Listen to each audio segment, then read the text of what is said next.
Un nuevo día iluminó al Jin. Tras su primera noche de matrimonio con Sheresade, el sultán Shahryar se levantó de la cama con el espíritu renovado. Se aseó y se vistió y salió de sus aposentos, no sin antes recordar a los eunucos que guardaban la puerta que nadie debía entrar ni salir de su interior y que ante cualquier ruido extraño debían avisarle de inmediato. Se dirigió entonces a la Cámara de Justicia, donde el visir esperaba con unas ojeras que delataban que había dormido incluso menos que su señor. El sultán administró justicia a su pueblo y nombró y destituyó hasta el final del día. El visir se mantuvo a su lado, extrañado de no escuchar las palabras de la boca de su señor que le privarían de su primogénita. Pero el sultán no pensaba en nada más que en cómo terminaría la historia del dichoso mercader, que debía morir a manos del efrit. Y sabía que si no le concedía Sheresade una noche más, su alma no podría pasar una vida entera de incertidumbre ante aquel asunto.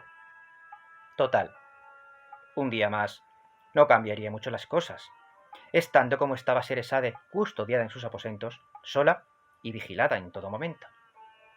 Al caer el sol, el sultán volvió a sus aposentos, hizo el amor con su esposa sobre la maravillosa cama y mandó llamar a Dunyazad a su presencia.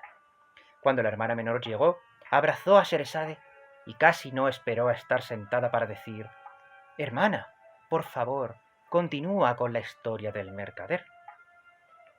Sheresade asintió, y Shahryar, complacido de haber obtenido lo que deseaba, escuchó atentamente.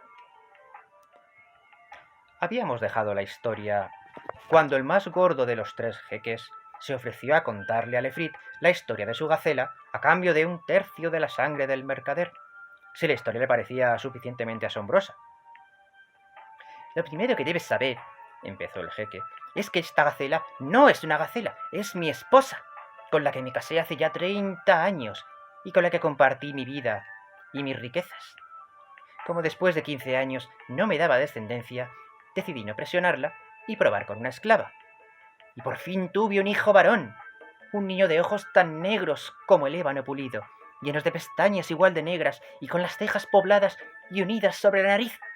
Vamos, lo que es un niño hermosísimo. Y pasaron otros 14 años, y el niño creció hasta convertirse en un joven apuesto que era el orgullo y la alegría de mis días.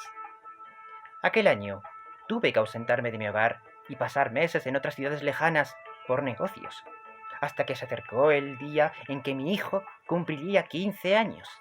Mi esposa, la gacela que está atada a este árbol, preparó una gran fiesta en su honor y en el de la esclava que era su madre, y les ofreció ricos perfumes, dulces, música y bailes para amenizar la velada.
Mi esposa había aprendido brujería y magia siendo pequeña, y cuando más distraídos estaban, convirtió a mi hijo en un becerro y a su madre en una vaca, y se los dio a los dos al mayoral de mi hacienda. Cuando yo regresé y le pregunté por mi hijo, ella me dijo: lo siento mucho, cariño, la esclava que era la madre de tu hijo murió mientras estuviste fuera, y tu hijo, al verse de pronto sin padre y sin madre, huyó de esta casa sin que yo pudiera detenerlo, y no hemos tenido noticias suyas desde entonces. En verdad, ignoro su paradero. A mí me invadió la pena al oír eso, y me encerré en mis aposentos durante un año, sin querer saber nada más de nadie, hasta que llegó la fiesta del Kurbán. Y ahora vamos con un poquito de cultura. Os voy a hablar del Kurbán, que es una fiesta musulmana en la que se sacrifican animales en honor a Alá. Y eso se hace en recuerdo de su profeta, Abraham. Seguro que todos conocéis la historia. Abraham estaba dispuesto a sacrificar a su hijo primogénito como señal de lealtad a Dios. Pero Dios, en el último momento, salvó la vida del muchacho. Y Abraham, agradecido, sacrificó un carnero en su lugar.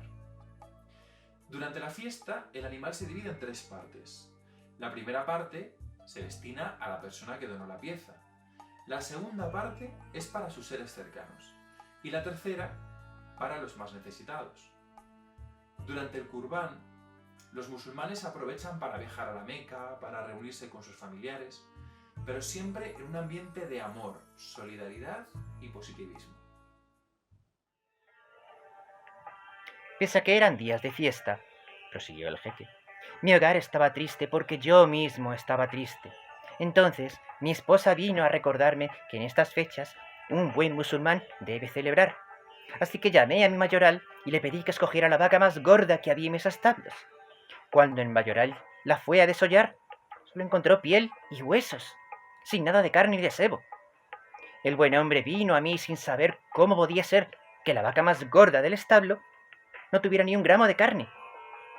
Pero como yo no quería darle vueltas al asunto, le dije que escogiera entre mi rebaño al becerro más gordo y lo sacrificara y degollara allí mismo, ante mí. El mayoral escogió entonces al becerro más hermoso, pero cuando trajo al animal ante mí, el animal se puso a tirar con tanta fuerza que rompió la cuerda que lo ataba y vino corriendo hacia mí. Yo me protegí como pude ante la embestida, pero no llegó. El becerro se dejó caer a mis pies y empezó a hacer un ruido que parecía un llanto. A mí me dio tanta pena aquel animal que le dije al mayoral que lo devolviera al redil y que sacrificara cualquier otra res. Pero entonces apareció mi esposa y dijo: cariño, en estas fechas un buen musulmán debe sacrificar al mejor de los animales que tuviera porque es para agradecer a Alá su infinita bondad. Pero a mí me daba tanta pena aquel becerro que no hice caso de mi esposa, y el mayoral volvió a llevarse al animal vivo al redil. Al cabo de un día, el mayoral vino a buscarme y me dijo así: señor, lo que ayer pasó con la vaca fue una de las cosas más raras que nunca vi. Después de que el becerro se comportara como un cachorro, algo digno de ver. Así que cuando me fui a casa, llevé al becerro a mi casa para enseñárselo a mi hija. Y en cuanto entré, ella se tapó con el velo y me dijo: padre, ¿tampoco estima me tienes que dejas entrar un hombre en mis aposentos? ¿Un hombre?, dije yo. Hija, a ver si tanto tiempo de confinamiento te está afectando a la vista. Lo que traigo es un becerro. Sí, padre, ya veo que tiene forma de becerro, pero es un hombre. Es el hijo de nuestro amo, que ha sido hechizado por su madrastra. ¿Y tú cómo sabes eso?, le pregunté a mi hija. ¿Te acuerdas de aquella anciana que vivió con nosotros cuando yo era pequeña?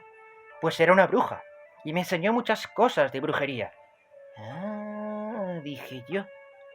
Y en cuanto ha amanecido, he venido corriendo a contárselo.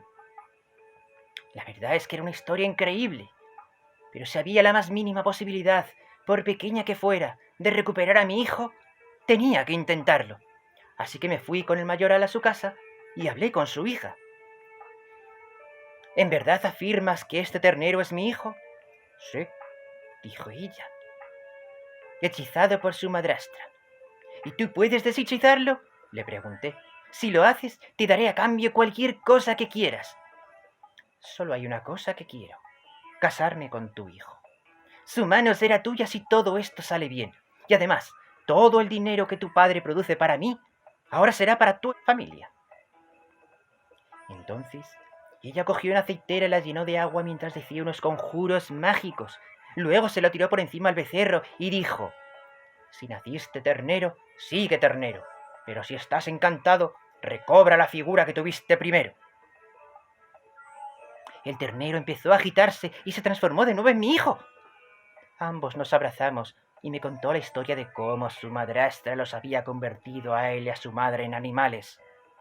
Luego, se presentó oficialmente a su prometida y la llevó al palacio, donde ella hechizó a mi esposa y la convirtió en la gacela que ves. El jeque había terminado su historia y se quedó mirando al efrit, que le dijo: la historia que me has contado es realmente asombrosa. Tras oírla, no me importa darte por ella un tercio de la sangre del mercader. En ese instante, el segundo jeque que había llegado, el más delgadito, se levantó y se puso frente al efrit, diciendo: gran efrit, sé que la vida de este mercader os pertenece, pero este hombre de aquí es un hombre de palabra. No solo ha venido después de un año en el que podía haber huido, sino que lo ha hecho desarmado. En ningún momento ha buscado una confrontación, ni por medios físicos ni mágicos. Es un hombre honrado que ha cumplido su palabra sin trampas. Y creo que en el mundo hacen falta hombres así. Debéis saber que los dos galgos negros que hay atados a este árbol son mis hermanos mayores. Poderoso efrit, si os cuento la historia de mi familia y os parece tan extraordinaria como la de este mercader, ¿me concederéis un tercio de su sangre? Si la tuya es una historia igual de asombrosa que la del mercader, contestó el efrit, tienes mi palabra de que un tercio de su sangre será tuya. Tras decir esto, Sherazade enmudeció de nuevo. ¿Y qué ocurrió entonces, hermana?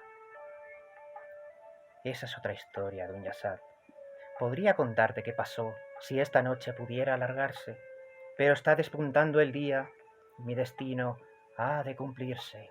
Cuida de padre y sé tan feliz como puedas. Y tú, esposo mío, ven a la cama conmigo. Vamos a soñar hasta que llegue la hora. ¿Qué os ha parecido? Interesante, ¿verdad? Esperamos haberos aliviado un poquito de todo esto. Muchísimos besos y continuad con el baile.